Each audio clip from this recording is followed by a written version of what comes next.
آپ نے بہت واضح طریقے سے سمجھ لیا کہ زانی اور زانیہ میں سے جو بھی باقر ہے، غیر شادی شدہ ہے، یعنی نکاح شرعی کے ذریعے ایک مرتبہ بھی ابھی مجامعت اس نے بیوی سے نہیں کی ہے، یا عورت نے نکاح شرعی کے ذریعے ایک مرتبہ بھی کسی مرد سے جسمانی تعلق قائم نہیں کیا ہے، اس کو کہتے ہیں کنوارا، کنواری ہماری زبان میں، باقر اور باقرہ۔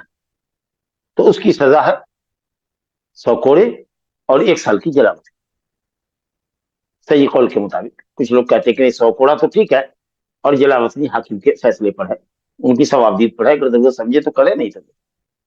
لیکن حدیث میں باقاعدہ واضح ہے، خذوا عنی خذوا عنی قد جعل اللہ لہن سبیلا، مجھ سے فیصلہ لے لو، مجھ سے فیصلہ لے لو۔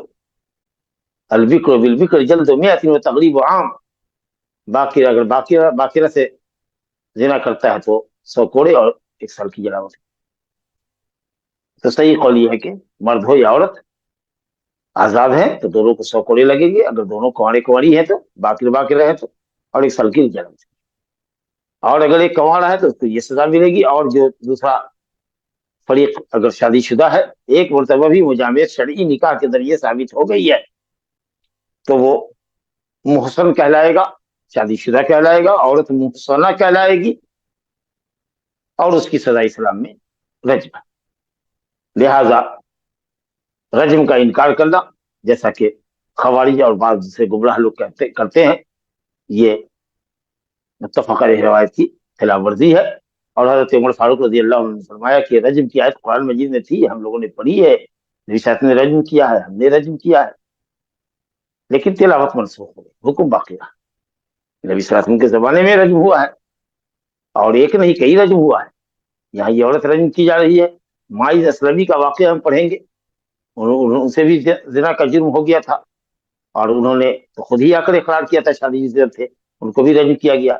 قبیلہ جوہینہ کی عورت تھی، اس کو بھی رجم کیا گیا، اور اس طریقے سے خلافت راشدہ بھی رجم ہوا۔ تو یہ عمل بالکل ثابت ہے، اور تواتر کے ساتھ یہ عمل ثابت ہے۔ لہذا رجم کا انکار کرنا کہ قرآن مجید میں رجم نہیں ہے، اور جو حدیثیں ہیں وہ خبر احاد ہے، اور اس سے شریعت کا حکم نافذ نہیں کیا جا سکتا، یہ در حقیقت شریعت کی خلاف ورزی ہے، اور شریعت پر اپنی آراء کو مقدم کرنا ہے۔ تو اب اسلامی سزا ہے، کنوارے کی سزا 100 کوڑا 1 سال کی جلاوطنی، الزانیۃ والزانی فجلدوا الزانیۃ والزانی فجلدوا کل واحد منہما 100 جلدہ، زانی اور زانیہ دونوں کو 100 کوڑے لگاؤ، یہ کنوارے کی سزا ہے، غیر شادی شدہ، غیر محصن کی۔ مگر یہ آزاد کے لیے، غلام اس سے مستثنا ہے۔ غلام اور لونڈی کے تعلق سے خاص طریقے سے اللہ نے فرمایا فَإِذَا أُحْصِنَّ فَإِنْ أَتَيْنَ بِفَاحِشَةٍ فَعَلَيْهِنَّ نِصْفُ مَا عَلَى الْمُحْصَنَاتِ مِنَ الْعَذَابِ۔ لونڈیوں کا ذکر کرنے کے بعد اللہ نے فرمایا کہ اگر وہ شادی شدہ بھی ہو جائیں اور اس کے بعد بھی کسی سے زناکاری کے جرم میں پکڑی جائیں یا اعتراف جرم کریں، تو ان کو آزاد کی سزا کا آدھی سزا دو۔ آزاد کی سزا 2 ہے ہمارے یہاں اسلامی شریعت کے اندر، 100 کوڑے ہیں، 1 سال کی جلاوطنی، اور رجم ہے۔ تو رجم کا تو نصف نہیں کیا جا سکتا، البتہ 100 کوڑے کو 50 کوڑا کیا جا سکتا۔ باقی رہا کہ 1 سال کی جلاوطنی تو آدھی ہوگی، 6 مہینے کی جلاوطنی ہوگی۔ جمہور اہل علم کہتے ہیں کہ جلاوطنی نہیں کی جائے گی، کیونکہ اس میں اس کے آقا کا نقصان ہے، حرج ہوگا، اور کچھ علماء نے کہا کہ نہیں، آزاد کی سزا 100 کوڑے کی جگہ 50 کوڑا، اور سال بھر کی جلاوطنی کے مقابلے میں 6 مہینے کی جلاوطنی اس کو بھی کی جائے گی۔ تو شادی شدہ ہو غلام، لونڈی، یا غیر شادی شدہ ہو، ان کی دونوں ہی حالت میں سزا 50 کوڑے، اور 6 مہینے کی جلاوطنی کے سلسلے میں اختلاف۔ حکم تو آیا ہے لونڈیوں کے سلسلے میں، لیکن یہی حکم علماء نے کہا ہے کہ اکثر اہل علم نے کہا ہے کہ غلام کا بھی۔ لیکن جو آزاد ہے ان کی سزا 100 کوڑے اور 1 سال کی جلاوطنی، اور شادی شدہ کی سزا رجم۔ آپ نے اس حدیث میں ایک مسئلہ یہ بھی محسوس کیا کہ اعتراف جرم کے لیے 1 مرتبہ اقرار کافی۔ ایک حدیث آئے گی، بعض اہل علم نے کہا ہے کہ 4 مرتبہ اگر اعتراف کرے گا تب وہ 4 گواہ کے قائم مقام ہوگا، اور تب اس کے اوپر جرم ثابت ہوگا. لیکن صحیح ہے کہ اگر زانی نے ایک مرتبہ اپنے جرم کا اعتراف کر لیا ہے تو وہ اعتراف ثابت ہے اور جو اسلام کی سزا ہے وہ نافذ کی جائے گی اس کے بعد. اور یہی قول مالکیہ اور شافعیہ کا. لیکن حنفیہ اور حنابلہ کا یہ ہے کہ 4 مرتبہ ان کو تکرار کرنا. اور اس کی دلیل انشاءاللہ مائز رضی اللہ عنہ کے معاملے میں آئے گی. اب یہاں تیسری حدیث جو لے کر کے آئے ہیں وہ بھی عبید اللہ بن عبداللہ بن عتبہ بن مسعود رضی اللہ عنہ سے روایت ہے. اور یہاں بھی انہوں نے روایت کیا ہے جو سند ابھی دوسری حدیث سے گزری ہے وہی ہے. تو عبید اللہ بن عبداللہ بن عتبہ بن مسعود نے ابو ہریرہ اور زید بن خالد جہنی رضی اللہ عنہ سے روایت فرمائی ہے. کہا کہ سئل النبی صلی اللہ علیہ وسلم عن الامۃ اذا زنت ولم تحسن. نبی کریم صلی اللہ علیہ وسلم سے دریافت کیا گیا ایسی لونڈی کے متعلق جو محسنہ نہ ہو, جس کی ابھی شادی نہ ہوئی ہو اور وہ زنا کا ارتکاب کر بیٹھے, زنا کی مرتکب ہو جائے. تو آپ نے فرمایا کہ ان زنت فجلدوہا, اگر کسی کی لونڈی جو غیر شادی شدہ ہے اگر وہ زنا کرتی ہے تو اس کو کوڑے لگاؤ. دیکھیے غیر شادی شدہ ہو کوڑے لگاؤ. اور قرآن نے کہا فَإِنْ أُحْسِنَّ, اگر شادی شدہ بھی ہوں فحش کاری کرے وعلیہن نصف ما علی المحصنات من العذاب, تو پاک دامن, یہاں پر محصنات سے مراد آزاد, آزاد عورتوں کے کی سزا کا آدھا. اب جیسا کہ میں نے کہا, علماء نے کہا کہ رجم کا بعض نہیں ہو سکتا, آدھا نہیں کیا جا سکتا. کتنے پتھر پہ کون مڑے گا کہ ہم اس کو آدھا کر دیں, اس لیے وہ تو ممکن ہی نہیں. جب بھی تجزی اور تمیز ہوگی, بازیت ہوگی, تو وہ کوڑے کے اندر ہوگی. تو معلوم ہوا کہ قرآن نے بھی آدھا کہا, حدیث نے بھی آدھا کہا. تو یہ چاہے وہ باقرہ ہو لونڈی یا سیبہ, محسنہ ہو کہ غیر محسنہ, غلام محسن ہو یا محسن ہو یا غیر محسن, 7 سے سزا اس کی کوڑے ہے, 50 کوڑے. پھر دوبارہ سے اگر زنا کری کرتی ہے پھر اس کو کوڑے ہی لگا. اگر اس کے بعد بھی وہ باز نہیں آتی ہے, توبہ نہیں کرتی, تو تیسری مرتبہ بھی اگر زنا کاری کرے تو کہا گیا کہ پھر اس کو کوڑے لگاؤ اور پھر اس کو بیچ دو, چاہے اس کی قیمت ایک رسی ہی کیوں نہ ملے. ولو بضفیر, یعنی قلت ثمن کی طرف اشارہ ہے کہ چاہے اس کی قیمت کم سے کم ہی کیوں نہ ملے, ایک سستے بھاؤ میں ہی صحیح بیچ دو تاکہ تمہارے گھر کی فضیحت نہ ہو. کیونکہ لونڈی اگر جرم کر رہی ہے زنا کا, اس کے مالک کی بھی بدنامی ہے, اس گھر کی بدنامی ہے جس گھر کے اندر وہ لونڈی رہے. تو اس لیے 3 مرتبہ کے بعد سمجھ لو کہ گویا کہ زنا کاری ایک طرح سے اس کی عادت ثانیہ بن گئی اور یہ اس عمل سے باز نہیں آئے گی, لہذا اس کو بیچ دو. اور بہتر ہے کہ جب بیچو تو یہ عیب بیان کر دو, کیونکہ یہ زنا بہت بڑا عیب ہے. مشتری کو بتا دو کہ یہ بدچلن ہے, اس پر خاص نظر رکھنا. اور اگر نہیں بتایا اور پھر بعد میں اس کو پتا چلا کہ یہ غلام یا لونڈی بدچلن ہے, زناکار ہے, زانیہ ہے, زانی ہے, تو اس کو اختیار ہوگا چاہے تو رکھے چاہے تو واپس کر دے آپ کو. اب آپ یہ کہیے گا کہ آپ 4تھی مرتبہ میں اس کو بیچ رہے ہیں 3 مرتبہ کے بعد اور دوسرے کے ہاتھ بیچ رہے, تو آپ زانیہ کو رکھنا آپ نہیں پسند کریں گے اور کسی دوسرے کے ہاتھ آپ بیچ رہے. اور اگر وہ مسلمان ہو تو آپ نے کیسے دوسرے کے لیے پسند کیا جو اپنے لیے نہیں پسند کرتے.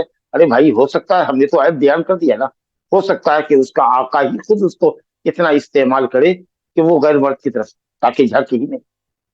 ہو سکتا ہے کہ اس کی جنسی خواہش کی تسکین اس کے آقا کے یہاں نہیں ہوتی رہی ہوگی, اب جو دوسرا آقا ملا ہے وہ ہو سکتا ہے کہ اس کی ضرورت پوری کر دے. ہو سکتا ہے کہ اس کو اتنے کام میں مشغول رکھے, گھر میں رکھے کہ باہر جانے ہی کی نوبت نہ آئے, اس پر سخت نگرانی اور پہرے داری رکھے. کسی بھی طریقے سے اعفاف نفس وہ کر سکتا ہے لڑکی کا, لونڈی کا. چلیے, تو کہا گیا کہ 3 مرتبہ کے بعد اس کو بیچنا, لیکن گالی گلوچ مت کر لو. کوڑا جب اسلام کی سزا مقرر ہے تو وہی سزا لگانا. اب گندی گندی بھدی بھدی گالیاں دے رہے ہیں اور پٹائی کر رہے ہیں اس کی لات سے, جوتے سے نہیں. جو کوڑا ہے اسی کوڑے سے, کپڑے کا کوڑا, بہت نیا کوڑا بھی نہیں ہوا, بہت پرانا بھی نہ ہو کہ 2-4 کوڑا اگر لگایا تو وہ پھٹ گیا, ٹکڑے ٹکڑے ہو کے بکھر گیا. ایک دم نیا بھی نہیں ہونے کپڑے کا تاکہ اس سے بہت زیادہ چوٹ لگے, تو کپڑے کا کوڑا بنا کر کے جو بہت نیا نہ ہو اور بہت پرانا نہ ہو, متوسط ہو, درمیان کا ہو, یعنی بہت نیا بھی نہ ہو اور بہت پرانا بھی نہ ہو, اور اس سے آدمی 100 کوڑے نصیب کرے. لا الہ الا اللہ. تو بہرحال فرمایا گیا کہ 100 کوڑے ایسے ہی لگیں گے آزاد کو، اور لونڈی کو چاہے محسنہ ہو کہ غیر محسنہ، شادی شدہ ہو کہ غیر شادی شدہ، اس کو 50 کوڑے ہی لگیں گے. اور جلا وطنی کے سلسلے میں اہل علم کا اختلاف. لا الہ الا اللہ. تو یہ تو لونڈی کے تعلق سے بات آئی. یہ چوتھی حدیث جو رجم کے تعلق سے ہے، اور اسی میں جو واقعہ ہے اس میں ہے کہ شاید اس صحابی نے 4 مرتبہ اپنے جرم زنا کا اعتراف کیا، تو نبی صلی اللہ علیہ وسلم نے اس کو رجم کرنے کا حکم فرمایا. یہی دلیل حنفیہ اور حنابلہ کی ہے کہ آدمی اگر خود سے اپنے خلاف جرم کا اعتراف کرتا ہو عدالت میں آ کر کے، تو اس کو 4 مرتبہ اقرار کرنا پڑتا. دیکھیے حدیث پڑھتے ہیں. ابو ہریرہ رضی اللہ عنہ سے روایت ہے، انہوں قال، انہوں نے کہا، اتا رجل من المسلمین، اتا رجل من المسلمین رسول اللہ صلی اللہ علیہ وسلم وهو في المسجد فناداه يا رسول الله اني زنيت فاعرض عنه فتنحى تلقاء وجهه فقال يا رسول الله اني زنيت فاعرض عنه ثم ثنى ذلك عليه 4 مرات الى اخر. ابو ہریرہ رضی اللہ عنہ فرماتے ہیں کہ ان سے روایت ہے، انہوں نے کہا، ایک شخص مسلمانوں میں سے ایک شخص رسول اللہ صلی اللہ علیہ وسلم کے پاس آیا. نام کو ابہام رکھا ہے، نام کو مبہم کرنے سے مسئلے کی وضاحت پر کوئی فرق نہیں پڑتا. نفس مسئلے سے ہم کو بحث ہے. لیکن دوسری حدیثوں میں آیا ہے کہ معاذ بن مالک الاسلمی رضی اللہ عنہ، ان سے یہ جرم ہوا. اللہ اکبر. اور ان کے خلاف 4 چشمدید گواہ بھی نہیں تھے.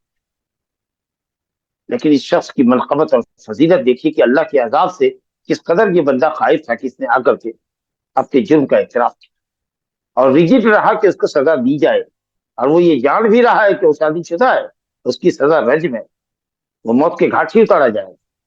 اس سے کم کوئی سزا نہیں ہے، اور کسی حال میں یہ سزا بدلی نہیں جا سکتی، اور نہ بدلی جا سکتی ہے، اور نہ ہی سزا کی نوعیت تبدیلی کی جا سکتی کہ چلو شروع کر دیتے، چلو ایک بارگی تلوار سے اس کی گردن اڑا دیتے. نہیں، پتھر مار مار کے ہی ہلاک کیا جائے. دردناک عذاب ہے.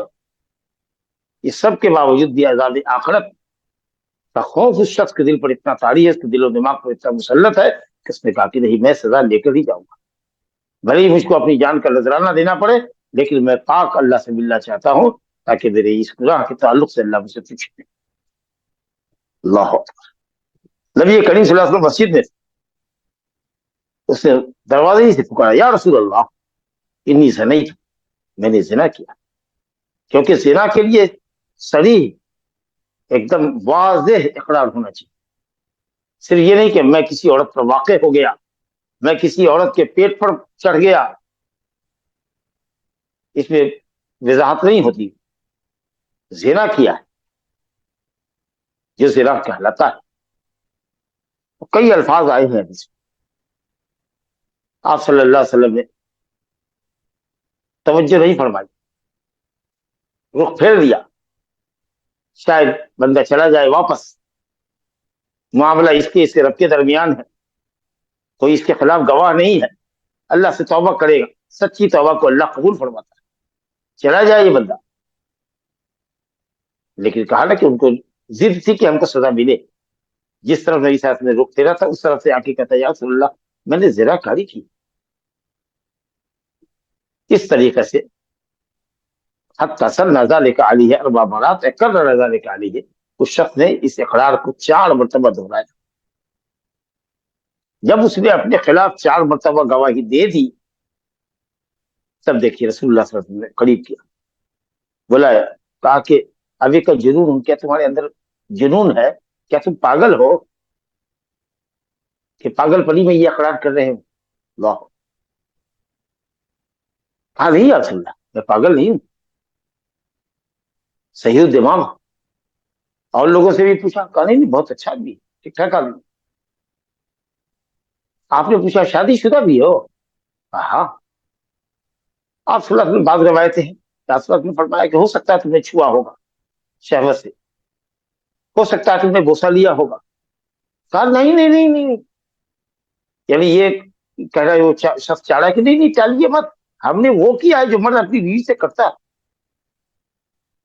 جیسے سرمے دانی میں سلائی ہوتی ہے، اور جیسے